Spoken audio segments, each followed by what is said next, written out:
Hey everybody, thanks for watching. Today I'm going to play the back nine here at Skylinks.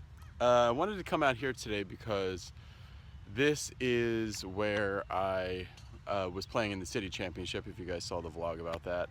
And because I was playing in that big tournament, I didn't want to film or even have somebody come film me, because all I cared about was really playing well, even though I nowadays, because I film so much of my golf, it's not really a big difference being filmed or not being filmed. I mean, pretty used to it by this point. But yesterday I played a round of golf at Rec Park with 4 other guys, and it was just totally unsatisfying. I wasn't clicking well, and I don't know, nothing was going right really. And so I wanted to come out by myself and kind of get back to basics a little bit. So here I am on the back nine and see if I can put some things into sync. My swing was pretty well in sync, very well in sync the first 2 days of that tournament. And I kind of lost it on the 3rd day. And now, probably more than anything, I need to spend some time on the range, but I'm more and more trying to fix my golf game on the course and be less of a range rat and more of an actual golfer. Alright, so this is the 10th hole at Skylinks in Long Beach, California, and this is like 330 yards, so I'm trying to hit it over that bushiest tree on the left side of the fairway. You can see that I'm lined up at good alignment. That's a plus. Alright, that first tee shot was good. It was, this is a short 10th hole. It's kind of like a mirror image version of, like a cheap mirror image version of the 10th at Riviera.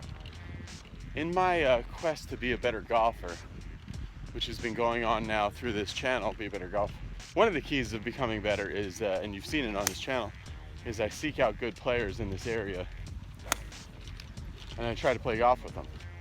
And some of the stuff you learn just through attitude and approach and osmosis, but some of the stuff you kind of pick up, just through figuring it out too.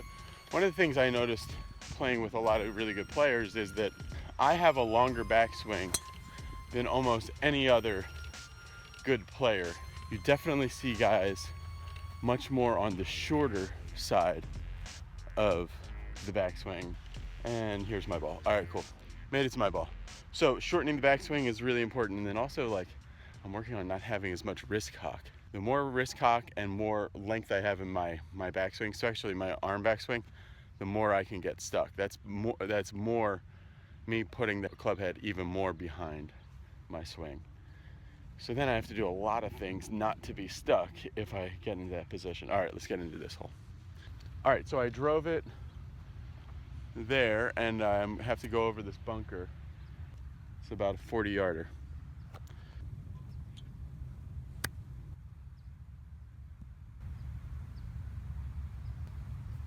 Yeah, pretty upset there because That was so bad. I've been What did working I on that do? exact shot. My right shoulder dipped down. Should have gone out. I know that shot. I stopped my right arm.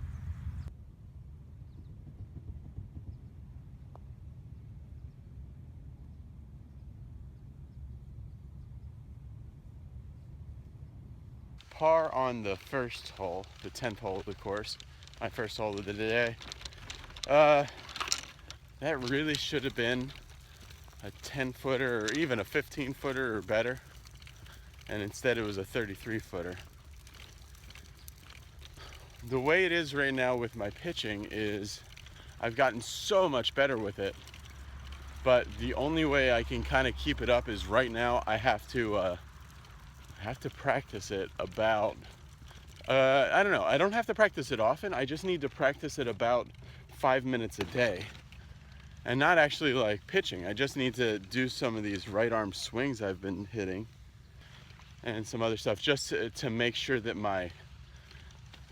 the sequence in which I'm going at these pitches is right. Today's gonna be kind of a cool vlog, I think, because I am all alone, so I can talk as much as I want. So it might be boring for some people, but I think people at least will get a better insight into what I'm thinking when I play golf. It might be able to help me mentally staying around the golf. All right, even after one.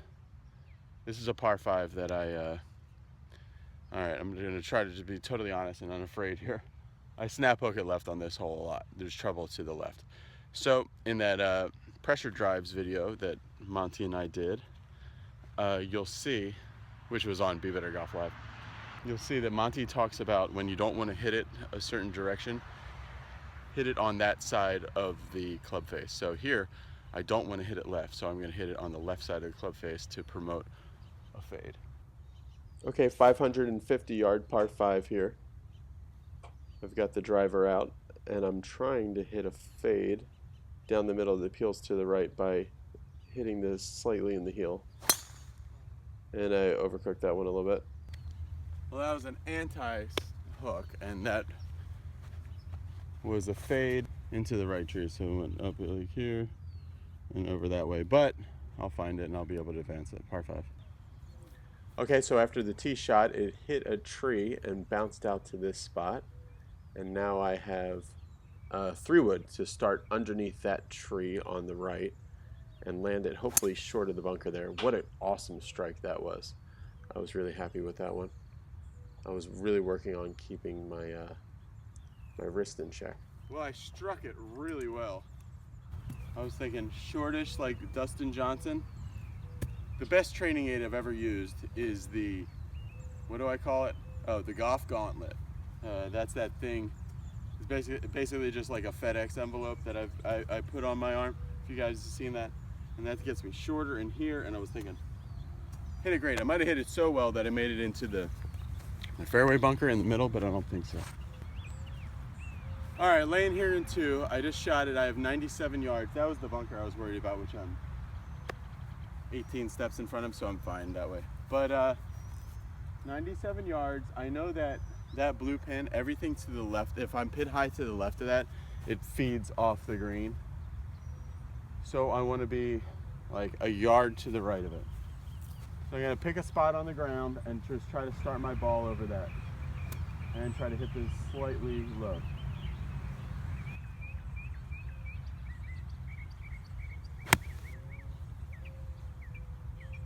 I added a little loft to that as far as this happened, which means that I did this a little bit. But 15 feet, 12 feet, something like that. Yeah, that's right. So I have about a little less than 15 feet, more like 13 feet uphill, right to left. So that's what you want.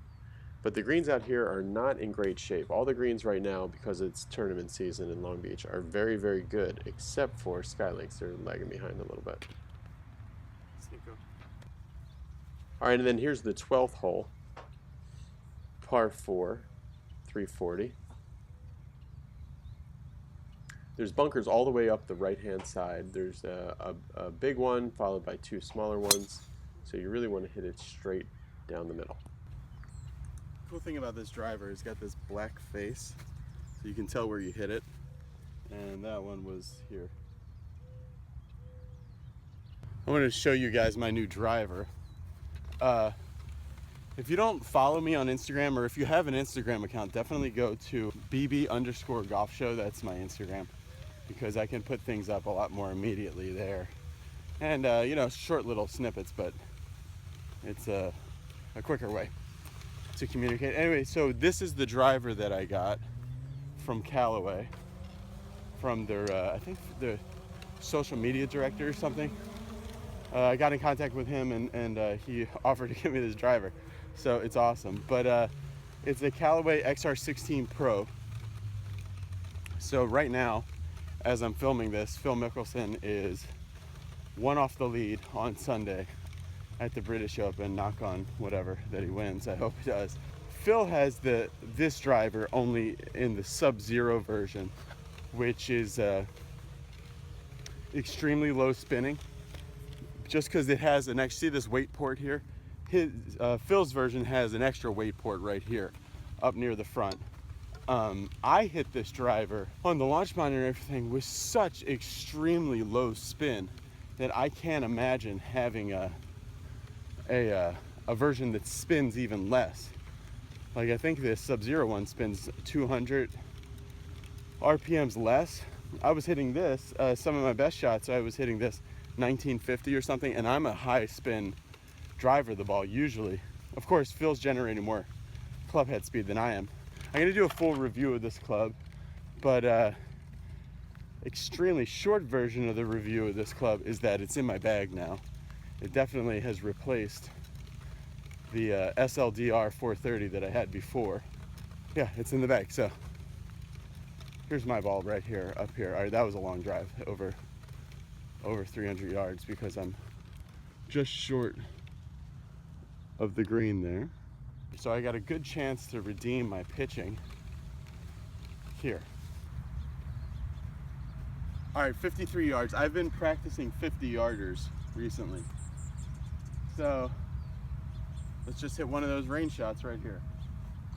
Yeah, and after I hit that terrible shot on the 10th hole, after I hit a perfect drive and then a terrible shot, kind of figured something out. So I really just want to keep this right shoulder kind of moving out towards the ball and not dipping under. I did a good job there. That was good. It landed actually just short of the green and trickled on there, so it was fine. Okay, if you look at my ball, there is an old ball mark just in front of my ball that I tried to repair, and hopefully it won't affect the putt too much. But you can see it totally deflected it, and that cost me the birdie there. There's an old divot mark, it hit and it just went left, and I tried to repair it, but I guess my repair job wasn't as good. It just went like this. Hit a good putt. The greens here aren't that great right now. All right, even par after 3. This is a par 3. This is 180 yards. This usually is a very hard hole. If you play here in the afternoon, there's usually a lot of wind coming this way. That makes it even tough. It's a little easier right now. It's a giant green, so I'm not trying to be a hero. I'm just trying to hit this flush out of the center of the face of this club, a 6-iron, and get it started over my intermediate target. All right, so par 3, 185 yards with a 6-iron, and I am really trying to just get this started right. Full release there. Pretty good. That was good. You can see my divot is going like left, but it's well after the ball in a kind of impact zone fashion. Something I used to follow a ton. Anyway, so it went up, it faded. It should be a puttable putt. Puttable putt. Good English, Brendan. So left to right, down the hill here, in like the 35-foot range or so. You know, a good look at my my alignment there. Pretty good. Everything was working together quite nicely. It lost a little bit of speed and took more of that break. All right, that's a good 3. On any par 3, a green in regulation and a 3 is very good. Still even par after 4. This is like the most dangerous hole in Long Beach because it's 318 yards with a dog leg left. But it's so dangerous because really the perfect spot to put it is on the tee box for the next hole.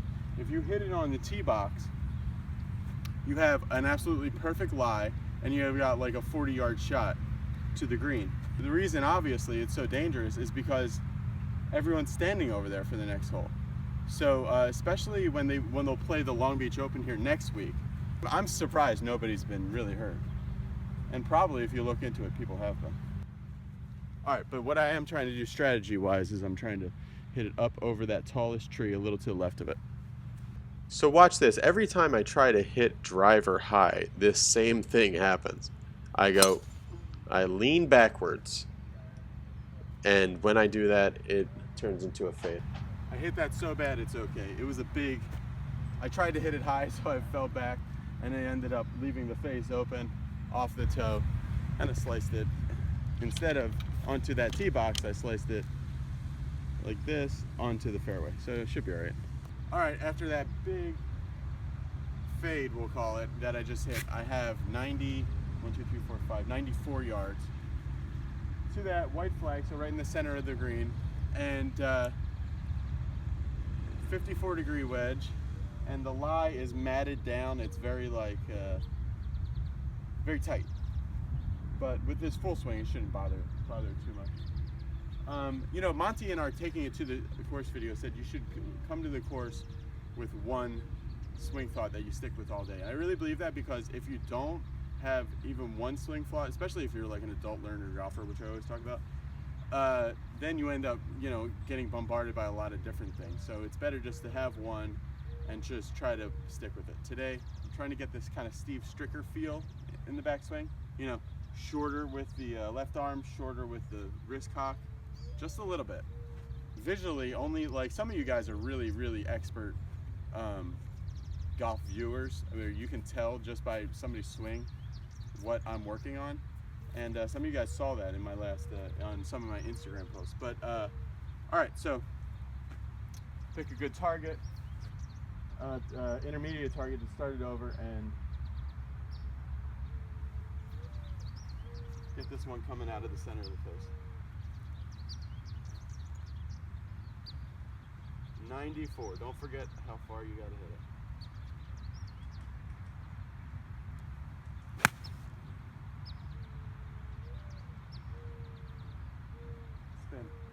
Spin.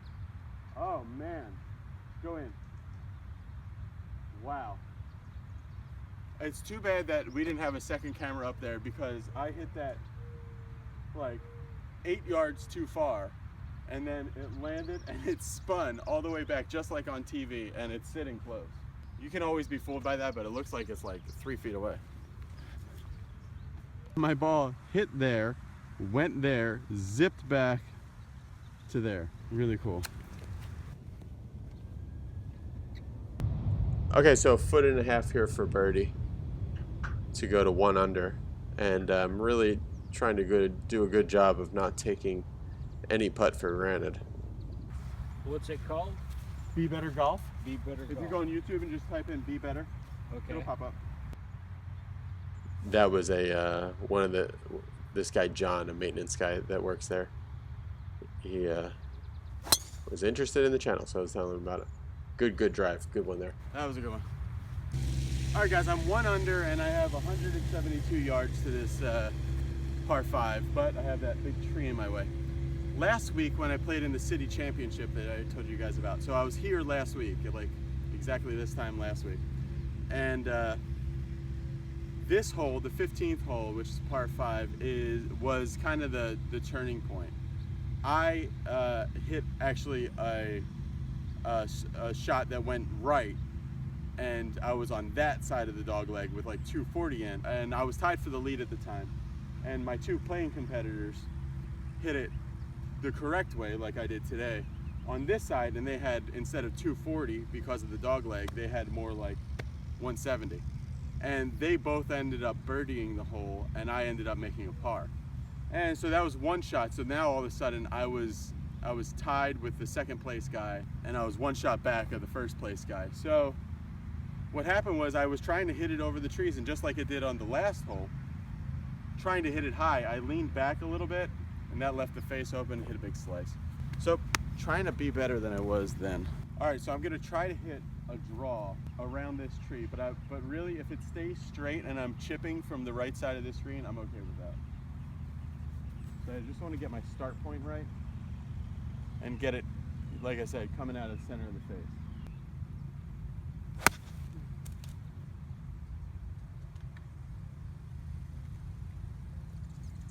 Right into the tree I was trying to go around. And now I'm in a bad spot. All right, I went from thinking about 2-putt birdie to now I'm in a bad situation. Wow, sit down. That was terrible. Terrible.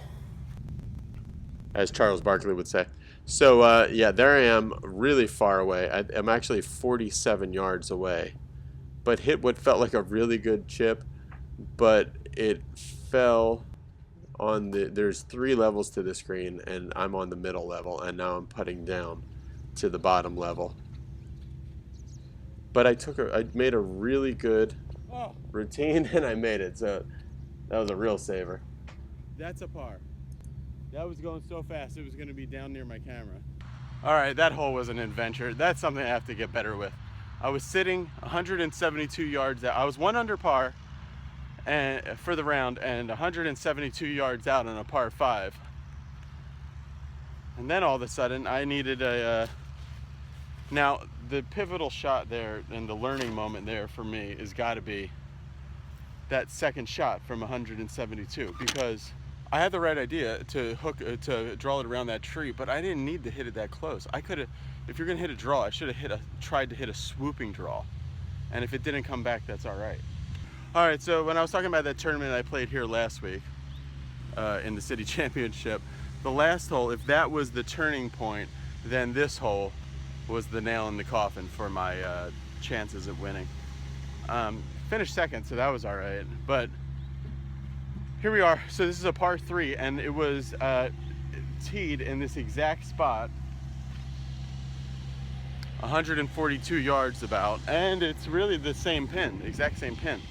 But I hit it fat, and with an open face. Wind was coming in my face, and I hit it in the water. Made a double bogey on this hole, and I could not recover from that. I did end up holding off the guy that was charging from third, and I got second all by myself, which was the difference in like $75, so that was good. All right, so let's be better this week. Try not to think about what I did last week on this hole, and I am trying to think about choking up on this and being aggressive.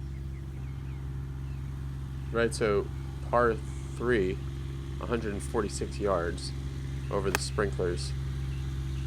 Little long backswing, and when I do that, I get a little over it, just a little bit. Man, I was aggressive, but somehow I got a little steep on that one. It faded a little bit more than I wanted. So I'm on the green, and that's a massive improvement from what I did on this hole last week. And but what I could say is that, you know, today, playing by myself just with you guys, competition-wise, fitness-wise, I wasn't quite ready to play 3 days in a row of golf, 18 holes, walking. Thinking about it for the last day, I should have had a caddy. So one of you guys commented in that vlog that I did about my experience, one of you caddied, a good value of having a caddy is not just somebody to, you know, push my cart here, but just somebody to BS with and talk. The guy that ended up winning, he had a caddy, and there was nobody to talk to because he was just talking to his caddy the whole day. All right, this shot. So I landed actually on the green and somehow jumped off the green, and there's the hole. All right, so I always walk putts out just so that I can kind of have a feel of how many yards away it is. Good look at my grip there. I have the butt end pushed up against my wrist, a la Matt Kuchar. Blasted that one a little far though. Too much. And then on this putt, kind of interesting mental note. So the lawnmower guy there, who were cutting the greens as I was going, which was making lag putting kind of tough, is watching me, and my inclination was just to go up and tap it in without thinking, but I'm really trying to not take anything for granted and fully grind out every single golf stroke I make. So that actually was a little minor mental battle to accomplish, and that was good. All right, 17th hole. That says 387, so 382 from here. Bunkers and a lot of junk to the left. A few trees, and it's a pretty good area to the right. So I want to bomb this up the right-hand side. Well, hit it up the right-hand side. And all right, round-wise, I'm 1 under and made a good putt on that last hole, even though I felt kind of uncomfortable over it. I'm gonna try to stay level and steady and just accelerate through this one steadily, right over my intermediate target, like this.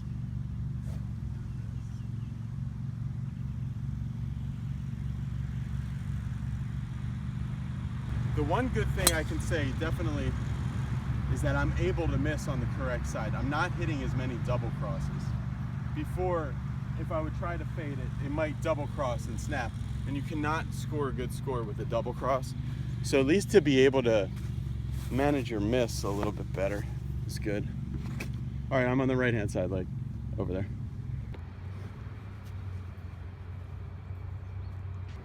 All right, so I hit this tree just a little bit, and it cost me a little bit of distance. But what I lost in distance, I kind of made up for in angle. I have a really good angle going in, 145 yards. But it's to a blue pin, so that's a max number, and I want to be aggressive, so I'm gonna hit a 9-iron. 9-iron goes like 140 for me, really. So maybe I should hit 8. So I could either choke, because if I flush an 8, it's gonna go in that back bunker. All right, so let's wipe out that negative energy. I'm gonna try to hit a hard 9-iron. Steve Stricker style over this intermediate target. I have a really good fallen piece of bark to start this over. All right, so that's my full decision-making process over why I pulled this 9-iron. And basically that's everything that's going through my mind before I'm hitting this shot. All right, it's about what I expected. It's right in the center of the green.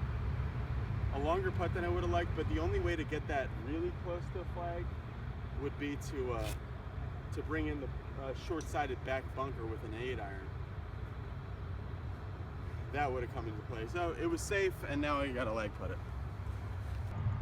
Right, so that 9-iron did come up short, kind of like I thought would happen, even though it was a little more short than I would have wanted. But I had a really great read on this, and I've been lag putting really well, so that combo together gave me this one for a par, and fully grinding on all these. As tedious as it might be, making putts is never boring, and that is was really good. Bumpy. Fell in, yeah, bumpy putt, but it fell in. All right, I made a par there, so that is still 1 under par for me. Last week when I played here, keep going back to that. This is a 419-yard par 4 from this spot. Kind of loud here. 419-yard par 4 from this spot, and the guy, after I double bogeyed that hole and failed to birdie that hole, the guy in front of me had a 4-stroke lead going into this hole. Or maybe 3, I'm not sure. Anyway, so he hit iron off this tee, which I've never seen anybody hit iron off this tee. He's not a very long player, and it actually was a pretty good play. But I don't think I'll start doing that. Anyway, so I'm going to use my driver,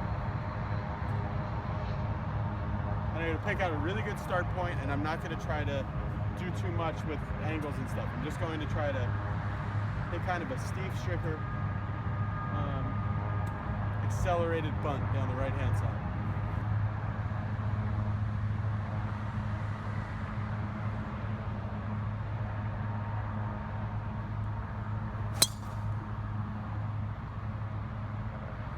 All right, that was good. I was leaning because there is a bunker over there on the right as well. And I didn't hit it exactly like I wanted to, but the thing that I really like about my new driver is that would have been a terrible shot with my slider. So it's a lot more forgiving. Okay, I have 148 yards. You can see how close I came to this bunker. And how weak I hit it to still have this much yardage, but I'm happy. Anyway, so I have 148 yards to that red pin.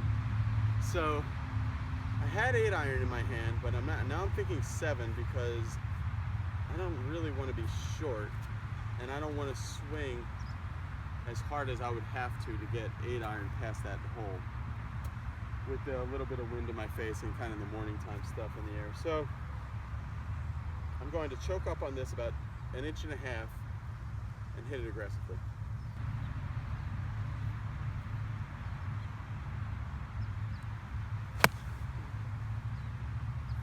I'll be good. I came about this close from hitting the stick, or actually hitting the hole on the fly, and it jumped out to about, I think, about a 25-foot putt. So that's really good. That was a good mental game choice. All right, guys, so walking up to the 18th hole, I'm still 1 under. I haven't made a bogey, knock on wood, whatever. And I'm putting for birdie on the 18th. Yeah, yesterday's round that I played with, like, I don't know, it was a 5-some, and really didn't feel like I could take my time and concentrate on my own game. It was more of like a social golf thing. And really after losing that tournament, I wasn't super pumped on doing fun social golf. I more wanted to kind of play a semi-serious round where I could really have some introspection and think about what I could do better. And also I kind of wanted to get back to playing solid golf again so that I can have the confidence to enter more tournaments. Today covered a lot of those things. Really on this video, thank you so much for watching all the way to this point. And really I'm looking for you guys through kind of crowdsourcing. I'm looking for you guys to let me know kind of incremental ways that I can improve. Not looking really for wholesale changes to my game, but I am looking for you know, these little things that you can do that make you know, they add up to big differences, such as like when you know, having the right snacks and the right routine, all these different things. One thing that I didn't do is I don't think I ate enough salt in my last round. I was drinking a ton of water, but I don't drink soda or Gatorade or anything like that.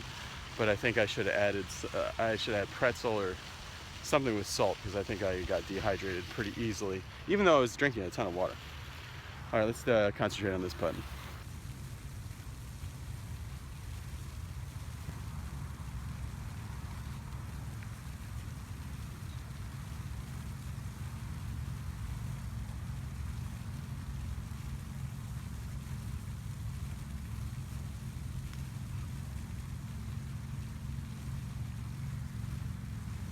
Not the putt I wanted to have to shoot one under. That's annoying.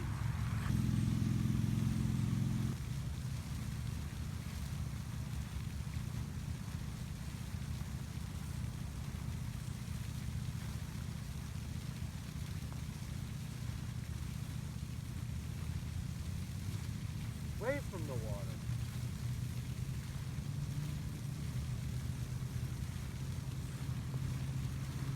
All right, guys, thanks for watching. That was even par after a pretty brutal 3-putt there. I just hit that first one so hard. Really, it's tough lag putting when you start on the greens and then the guys are cutting the greens as you're going. So you start on the greens and they're slow and shaggy, and by the time you're done, the dew has burned off and they've also been cut. So it makes it tough. So there's my excuse for hitting that first one too hard. And then the comebacker just broke away from the water, kind of inexplicably, but whatever. But a good round there. I played really well. I think I hit, let's see, I hit every green in regulation except for that par 5. So that was really good ball striking wise. Oh, and then the par 3, I was on the fringe. Thanks for watching this long, guys. This vlog is going to be a lot more like my early vlogs that I did out on the course back before I had a kind of a group of people that I were okay with being filmed and stuff. So let me know if you like it. I'm working on a deal right now with a company to maybe be able to play on better courses, do these vlogs on more interesting and well, more expensive courses basically.